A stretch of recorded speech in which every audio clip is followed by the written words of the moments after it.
Selamat datang dalam perjalanan Zora, seorang remaja yang berjuang melawan kecemasan sosial dengan dukungan keluarga, teman, guru, dan terapis.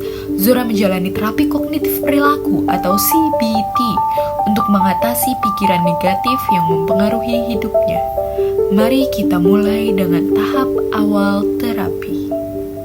Pada adegan 1, tahap pertama dalam CBT adalah asesmen atau penilaian awal. Terapis memulai sesi dengan menjelaskan apa itu CBT kepada Zora dan ibunya, serta membangun hubungan yang nyaman. Selamat siang, Pak. Silakan duduk.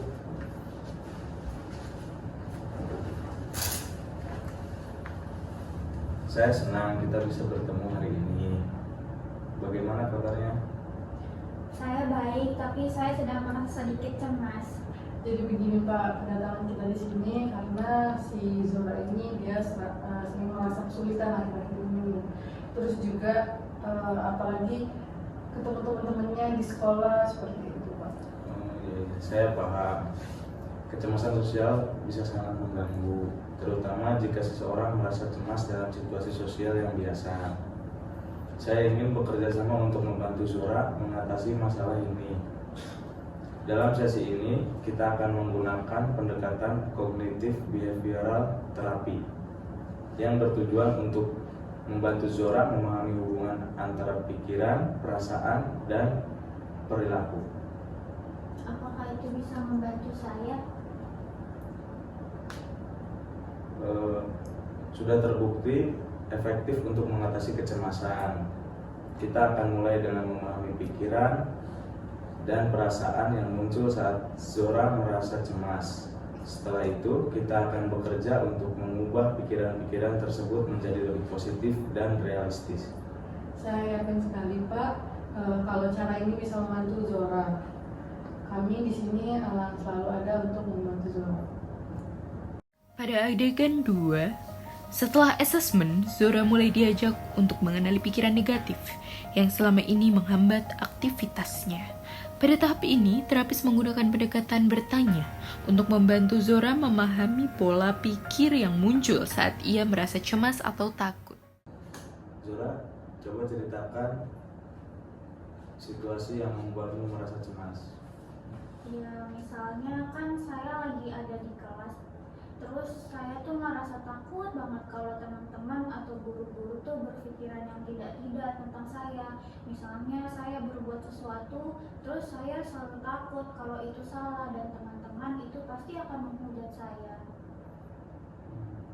Itu adalah pikiran yang sangat umum terjadi pada banyak orang yang mengalami kecemasan sosial.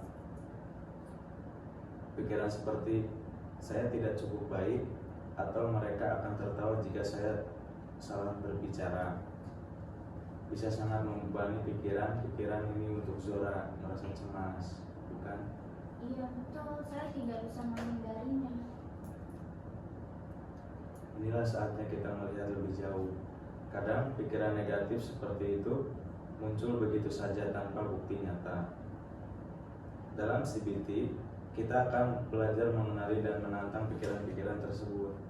Pada adegan 3, melalui diskusi yang intens, Zora mulai diajarkan bagaimana cara menggantikan pikiran negatif dengan yang lebih realistis dan positif. Proses ini membutuhkan latihan yang dilakukan di dalam sesi terapi maupun di rumah. Oke, sekarang mari kita coba menantang salah satu pikiran. Misalnya Zora berpikir, saya akan terlihat bodoh jika saya salah bicara di depan teman-teman. Ada yang bisa kita katakan untuk menantang perkataan tersebut?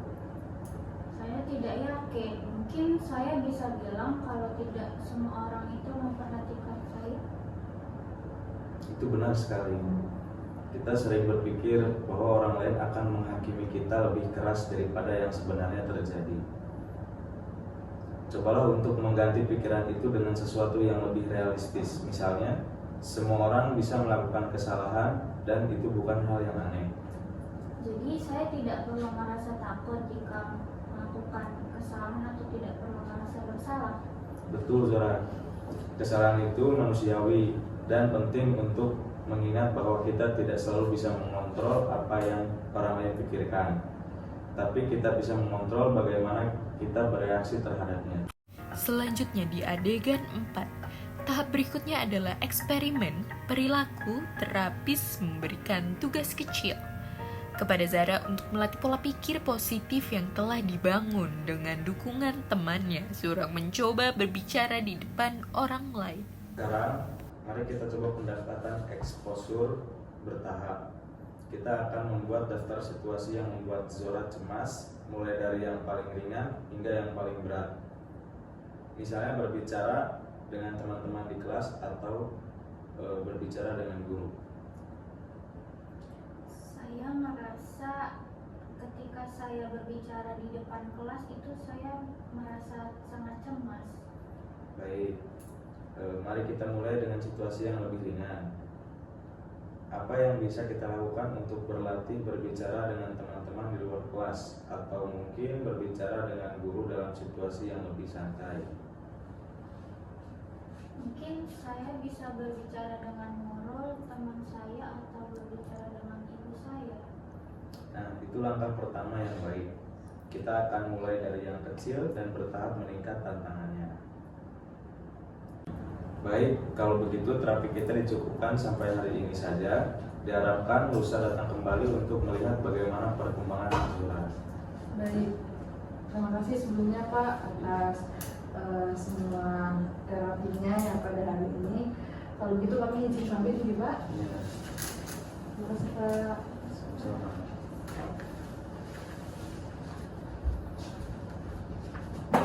Adegan 5.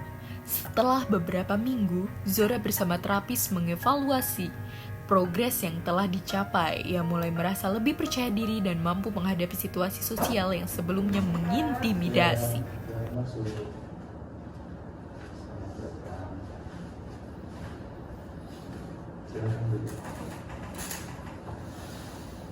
Terima kasih Zora atas keberanianmu untuk datang ke sesi ini. Iya Pak.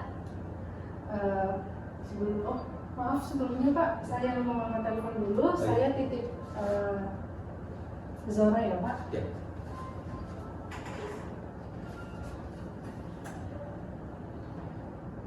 Nah, untuk langkah berikutnya, saya ingin mengundang temanmu Nurul dan juga guru Zora, Dewi, untuk ikut serta. Kehadiran mereka sangat berharga untuk mendukung Zora dalam perjalanan. Permisi Pak. Ya, silakan masuk. Permisi Pak.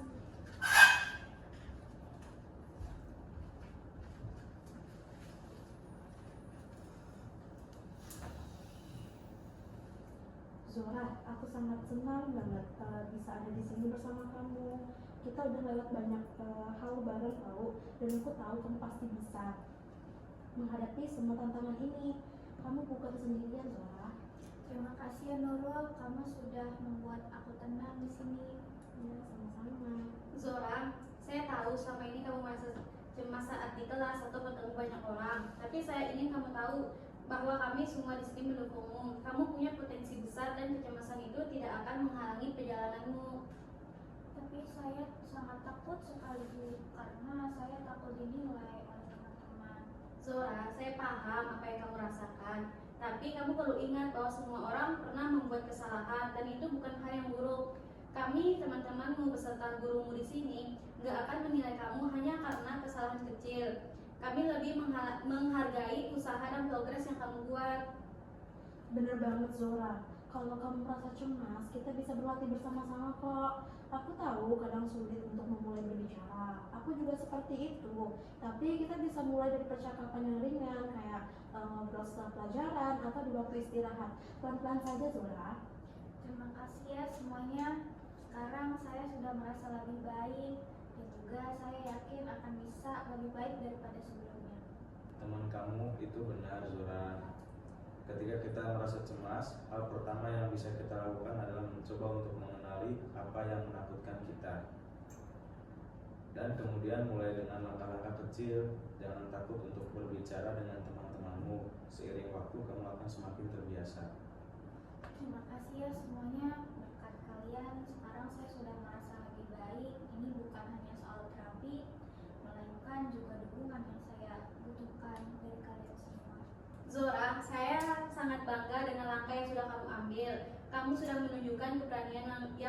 biasa. Jangan ragu untuk terus berbicara dengan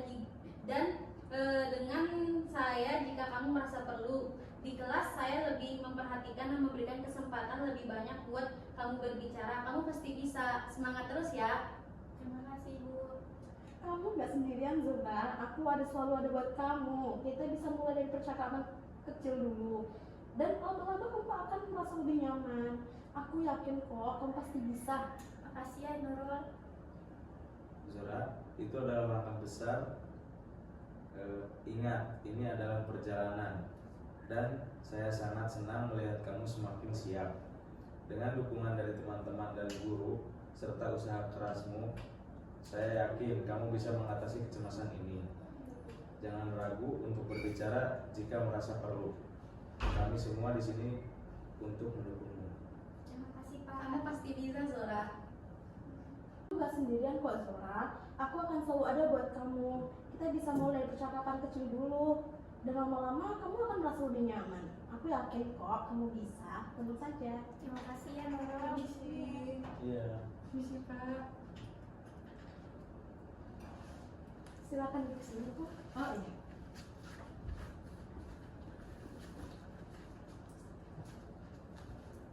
Nah, Zora, itu adalah langkah besar. Ingat, ini adalah perjalanan dan saya sangat senang melihat kamu semakin siap. Dengan dukungan dari teman-teman dan guru serta usaha kerasmu, saya yakin kamu bisa mengatasi kecemasan ini.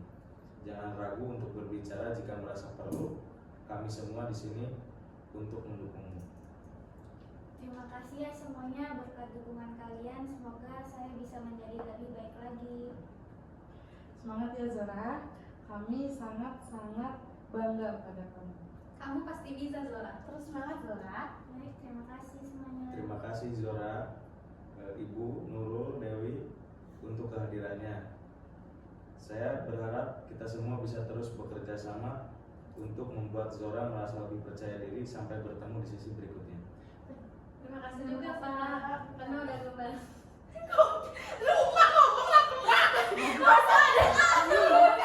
Kalau nggak terima kasih ya Sudah. Kamu ini udah? Iya, terima kasih Bu. Yang mana? Oh, yang Kata aja lah itu. Astagfirullahaladzim. Nggak perlu dikat. Astagfirullah. Yang motor siapa? Aku yang mau Ya. Terima kasih Zora, Ibu Nurul dan Bu Dewi.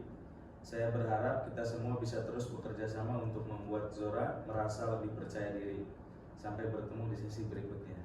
Baik, sebelumnya terima kasih banyak Pak sudah mau membantu anak saya. Terima kasih banyak juga Ibu dan temannya udah mau membantu anak saya. Mungkin segitu aja ya Pak. Ya. Kita keluar. Terima kasih Pak. Terima kasih, Pak. Terima kasih, Pak. Pamit Pak.